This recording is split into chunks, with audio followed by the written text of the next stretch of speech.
We're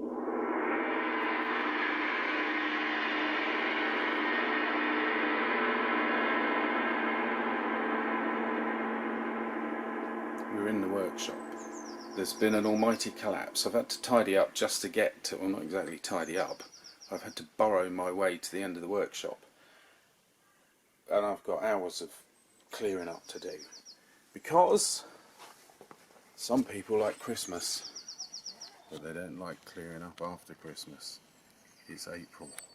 There was still a Christmas tree in the workshop. There isn't now.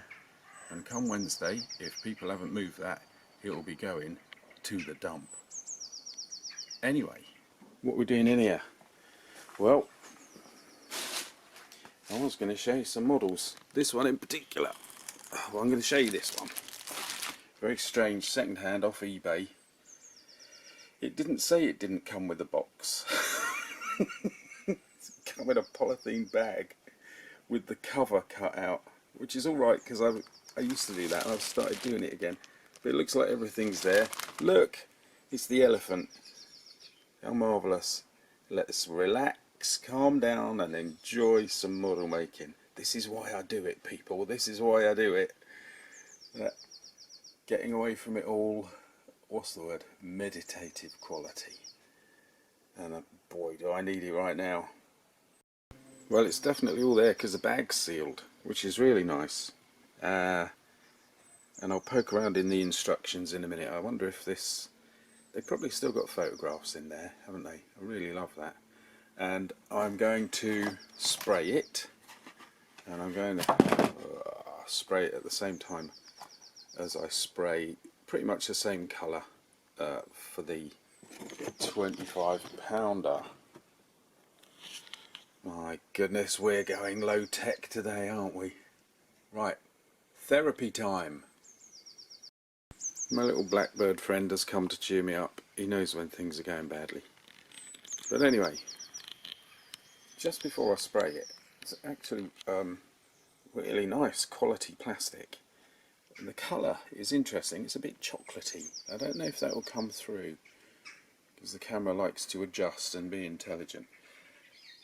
And the parts all look pretty sane and not too crazy and fiddly. Here's your small fiddly section, but all of them are, you know, comprehensible, like the machine gun and the headlights and stuff. I'm not quite sure why I need a load of bombs, shells, but anyway, whatever. Oh, and the figure's looking like he's had some kind of development, evolution. Not sure that I think I might prefer the originals, but you know, the earlier versions. But anyway, he looks alright, he looks good. So, get the 25-pounder out and spray. I just popped off the first part and thought, oh, should have mentioned. So I've sprayed it. I've sprayed it 2 shades.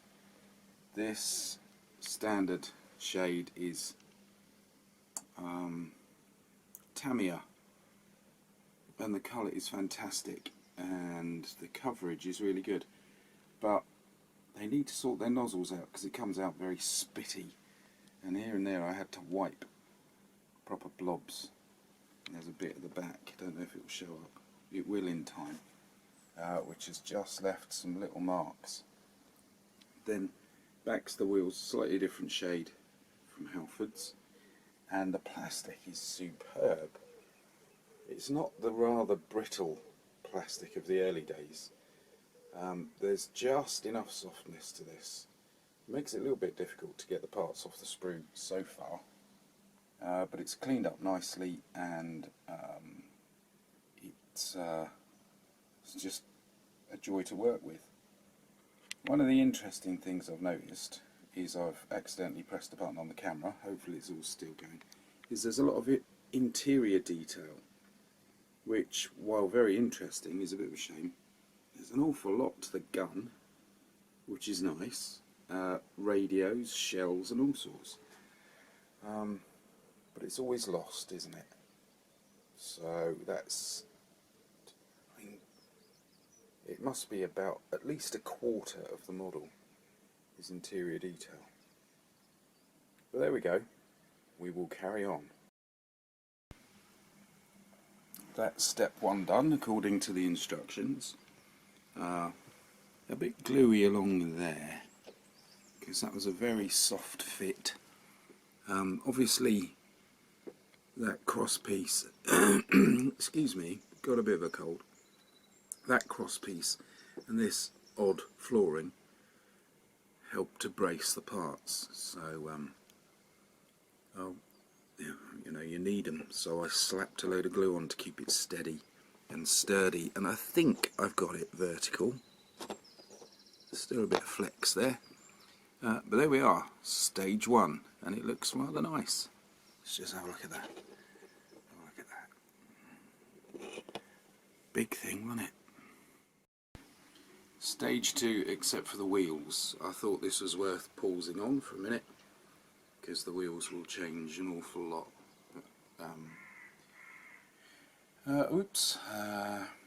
The gun. There are no fixing pins or anything, and you have to kind of do it in order. The base, let's have a look. The base for the gun has a rectangular hole in it, which you put these two pieces in. So you have to start by putting the cradle onto the base, then put the gun together, and then slot it in and put the kind of rotating pins in. But it's all a bit too tight, so I ended up popping one of the pins off almost completely. And it's slightly compromised the parallel nature of everything, but it's there, and it will hold the gun in into the massive box. So yep, there we are. A couple of other little bits, just a little bit not quite lining up, but I think that'll be alright once we get done. But there we go, part 2A. Just a very quick moment, I've popped some but not all the wheels on. These fit beautifully, but the drive wheels at the front and the back don't. So I'm going to do some more of the superstructure and then come back to put those wheels on, because they're going to need superb gluing, otherwise they're going to pop off when I put the tracks on. And paint work is a little bit tatty, which I will tidy up as time goes by.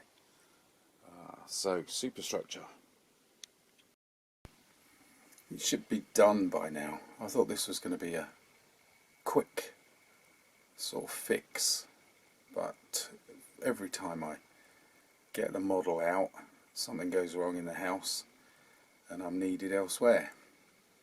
So this has dragged on a bit, unfortunately. So we're almost there. Really, what I've got to do is stick the 4 drive wheels on and stick the jack on.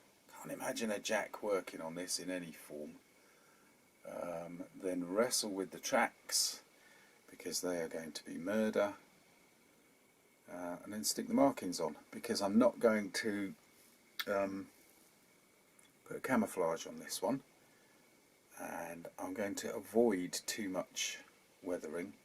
There will be a little bit, but not a lot, because I was considering doing that as a separate event, but now it looks like just finishing this off is going to be a separate event. But anyway, as I so often say, thank you for your tolerance. What an incredible vehicle, and what a really rather nice model.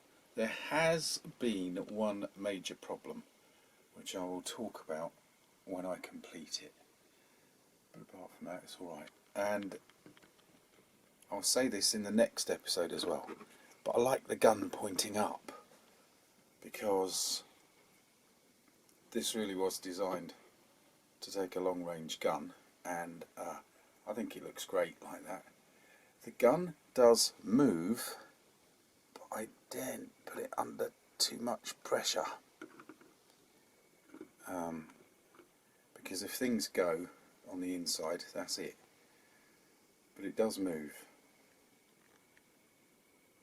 It moves more than that as well, but I really don't want to take the risk.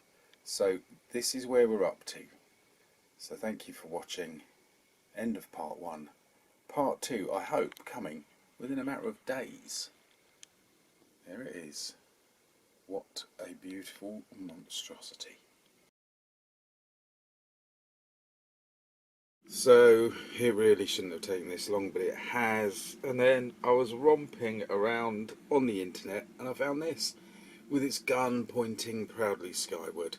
And I thought, I bet you subconsciously, that's why I always imagine this tank as having its gun pointing proudly skyward. I bet you it is. What a great image. Anyway, see you soon.